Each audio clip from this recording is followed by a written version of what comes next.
ಮಾಡಿದ ಒಂದು ಸ್ಥಾಪನೆ ಏನೆಂದರೆ ಬಸವ ಕಲ್ಯಾಣ ಅನುಭವ ಮಂಟಪವನ್ನು ಸ್ಥಾಪನೆ ಮಾಡಿದರು. ಅಲ್ಲಿ ಅವರು ಶರಣರನ್ನಾಗಿ ಮಾಡಿದರು. ಮೇಲು ಕೀಳು ಎಂಬ ಭೇದ ಭಾವ ನಮ್ಮಲ್ಲಿ ಏಕೆ ಮೂಡಬೇಕು? ಎಲ್ಲರನ್ನು ನಾವು ಸಮಾನರನ್ನಾಗಿ ಕಾಣಬೇಕು. ಹೆಣ್ಣುವನ್ನು ಕೀಳು ಮತ್ತೆ ಗಂಡರನ್ನು ಜನಿವಾರ ಕಟ್ಟಬೇಕು. ಹೆಣ್ಣು ಮಕ್ಕಳನ್ನು ಏಕೆ ಜನಿವಾರ ಕಟ್ಟಬಾರದು ಎಂದು ಬಸವಣ್ಣನವರು ಪ್ರಶ್ನಿಸಿ ಮನೆಯನ್ನು ಬಿಟ್ಟು ಹೋದರು. ಅವರು ಕೂಡಲ ಸಂಗಮದಲ್ಲಿ 12 ವರ್ಷಗಳ ಕಾಲ ಅಧ್ಯಯನ ಮಾಡಿದರು. ಅವರು ಅನುಭವ ಮಂಟಪದಲ್ಲಿ ಶರಣರನ್ನು ಇದ್ದರಲ್ಲ, ಅವರಲ್ಲಿ ಹರಳಯ್ಯನವರು ಒಬ್ಬರಿದ್ದರು. ಆ ಹರಳಯ್ಯನವರು ಅಳುತ್ತಾರೆ. ಒಂದು ದಿನ ಕೆಲಸ ಮಾಡುತ್ತಾ ಇರುತ್ತಾರೆ. ಆಗ ಒಂದು ದಿನ ಕೆಲಸ ಮಾಡಿ ಮನೆಗೆ ಹೋಗುವಾಗ ಬಸವಣ್ಣನವರು ಆ ಕಡೆಯಿಂದ ಬರ್ತಾ ಇರ್ತಾರೆ. ಆಗ ಬಸವಣ್ಣನವರು ಶರಣು ಶರಣಾರ್ಥಿ ಎನ್ನುತ್ತಾರೆ. ಹರಳಯ್ಯನವರು ಶರಣು ಎನ್ನುತ್ತಾರೆ. ಇದರ ಸಲುವಾಗಿ ಹರಳಯ್ಯನವರು ದುಃಖದಿಂದ ಅವರ ಮನೆಗೆ ಹೋಗಿ ಅವರ ಪತ್ನಿಗೆ ಕೇಳುತ್ತಾರೆ, ನಾನು ಮನೆಗೆ ಬರುವಾಗ ಬಸವಣ್ಣನವರು ಬರುತ್ತಾ ಇದ್ದರು, ನಾನು ಅವರನ್ನು ಶರಣು ಎಂದೆ. ಆಗ ಬಸವಣ್ಣನವರು ಶರಣು ಶರಣಾರ್ಥಿ ಎಂದರು. ನಾನು ಇದನ್ನು ಹೇಗೆ ತೀರಿಸಲಿ ಎಂದು ದುಃಖದಲ್ಲಿ ಅವರ ಪತ್ನಿಗೆ ಕೇಳುತ್ತಾರೆ. ಅವರ ಪತ್ನಿ ಹೇಳುತ್ತಾರೆ, ನೀವು ಆಗಲೇ ಬಸವಣ್ಣನವರ ಕಾಲಿನ ಧೂಳನ್ನು ತಮ್ಮ ಹಣೆಗೆ ಹಚ್ಚಿಕೊಂಡರೆ ಅಲ್ಲಿಯೇ ಸಮಾಪ್ತವಾಗಿರಬೇಕಾಯಿತು. ಆದರೆ ನನಗೆ ಮೂಡಲಿಲ್ಲ. ನಾನು ಈಗ ಹೇಗೆ ಮಾಡಲಿ ಎಂದಾಗ ಅವರು ಪತ್ನಿ ಹೇಳುತ್ತಾರೆ, ನಿಮ್ಮ ಬಲಭಾಗದ ಚರ್ಮ, ನನ್ನ ಎಡಭಾಗದ ಚರ್ಮ ಅನ್ನು ತೆಗೆದುಕೊಂಡು ಅವರ ಸಲುವಾಗಿ ಪಾದರಕ್ಷೆಯನ್ನು ಮಾಡಲು ಹೇಳುತ್ತಾರೆ. ಪಾದರಕ್ಷೆಯನ್ನು ಮಾಡಿ ಅವರಿಗೆ ಕೊಡಲು ಹೋಗ್ತಾ ಇರುತ್ತಾರೆ. ಆಗ ಅವರ ಹತ್ತಿರ ಹೋಗಿ ಬಸವಣ್ಣವರೇ, ನಾನು ಹೋಗುವಾಗ ನೀವು ನನ್ನನ್ನು ಶರಣು ಶರಣಾರ್ಥಿ ಎಂದಿರಲ್ಲ, ಇದರ ಸಲುವಾಗಿ ನಾನು ನಿಮ್ಮನ್ನು ಪಾದರಕ್ಷೆಯನ್ನು ಕೊಡುತ್ತೇನೆ. ಅದು ನನ್ನ ತೊಡೆಯಿಂದ ಮಾಡಿದ ಪಾದರಕ್ಷೆ ಎಂದಾಗ ಬಸವಣ್ಣನವರು ಹೇಳುತ್ತಾರೆ, ಶಿವ ಶರಣರ ಈ ತೊಡೆಯಿಂದ ಮಾಡಿದ ಪಾದರಕ್ಷೆಗಳು ನನಗೆ ಒಪ್ಪದಿಲ್ಲ.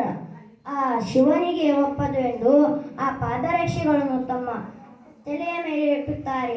ಆಗ ಹರಳಯ್ಯನವರು ಇದನ್ನು ತೆಗೆದುಕೊಂಡು ಹೋಗುವಾಗ ಮಧುವರಸನವರು ಹೋಗ್ತಾ ಇರುತ್ತಾರೆ. ಆಗ ಮಧುವರಸನವರು ಹರಳಯ್ಯನವರನ್ನು ನೋಡುತ್ತಾರೆ. ಏನು ಹರಳಯ್ಯ, ಇದನ್ನು ನೀನು ಕೈಯಲ್ಲಿ ಏನು ಹಿಡಿದಿದ್ಯಾ? ಇವು ಪಾದರಕ್ಷೆಗಳು, ಇವು ನಾನು ಮಾರೋದಿಲ್ಲ. ಏಕೆ? ನನ್ನನ್ನು ಮಾರಲೇಬೇಕು. ನಾನು ನಿನ್ನನ್ನು ಎಷ್ಟು ಬೇಕಾದಷ್ಟು ಹಣವನ್ನು ಕೊಡುವೆ ಎಂದಾಗ ಇದನ್ನು ಮಾರಲಾಗಲಿಲ್ಲ ಎಂದು ಜಬರಸ್ತಿ ಮಾಡಿ ಅವರ ಹತ್ತಿರದಿಂದ ಆ ಪಾದರಕ್ಷೆಗಳನ್ನು ತೆಗೆದುಕೊಳ್ಳುತ್ತಾರೆ.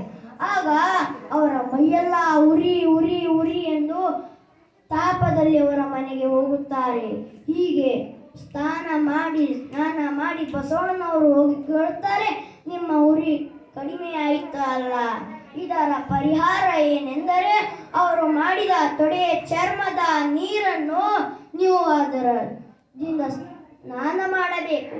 ಹೀಗೆ ಮಾಡಿದರೆ ನಿಮ್ಮ ಈ ಪರಿಹಾರವಾಗುತ್ತದೆ.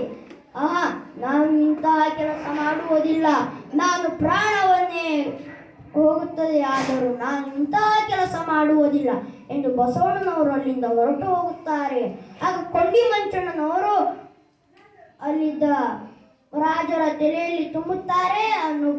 ಅನುಭವ ಮಂಟಪದಲ್ಲಿ ಕೀಳು ಜಾತಿಯರನ್ನು ತಂದು ಜನಿವಾರ ಕಟ್ಟುತ್ತಾ ಇದ್ದಾರೆ. ಇದು ಜಾತಿ ವಿರೋಧ ಆಗಿದೆ.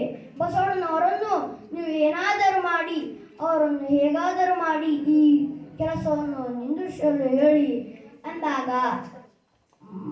ಆ ರಾಜರು ಬಸವಣ್ಣನವರನ್ನು ಕರೆದು ಆ ಸ್ಥಾನದಲ್ಲಿ ಹೇಳುತ್ತಾರೆ, ನೀವು ಈ ಕೆಲಸವನ್ನು ಏಕೆ ಮಾಡುತ್ತಾ ಇದ್ದೀರಿ? ಈ ಕೆಲಸವನ್ನು ಮಾಡಬಾರದು. ಹಿಂದಿನಿಂದಲೂ ಬ್ರಾಹ್ಮಣರು ಕೀಳು ಜಾತಿಯರನ್ನು ನಮ್ಮ ಪಾದ ಸೇವೆಯಲ್ಲಿ ಇಟ್ಟುಕೊಂಡಿದ್ದಾರೆ. ಏಕೆ? ಅವರಿಗೂ ಕೂಡ ನಮ್ಮಂತೆ ಕಣ್ಣು ಇವೆ, ಕಾಲು ಇವೆ, ಕೈ ಇವೆ, ಅವರೂ ಕೂಡ ನಮ್ಮಂತೆ ಇದ್ದಾರಲ್ಲ, ಇದನ್ನು ನಾನು ಏಕೆ ನಿಂದಿಸಬೇಕು ಎಂದು ಹೇಳಿ ಆಗ ಬಿಚ್ಚಳನ್ನು ಇವರನ್ನು ಗಡಿಪಾರ ಶಿಕ್ಷೆಯನ್ನು ಅನುಭವಿಸಲು ಹೇಳುತ್ತಾರೆ.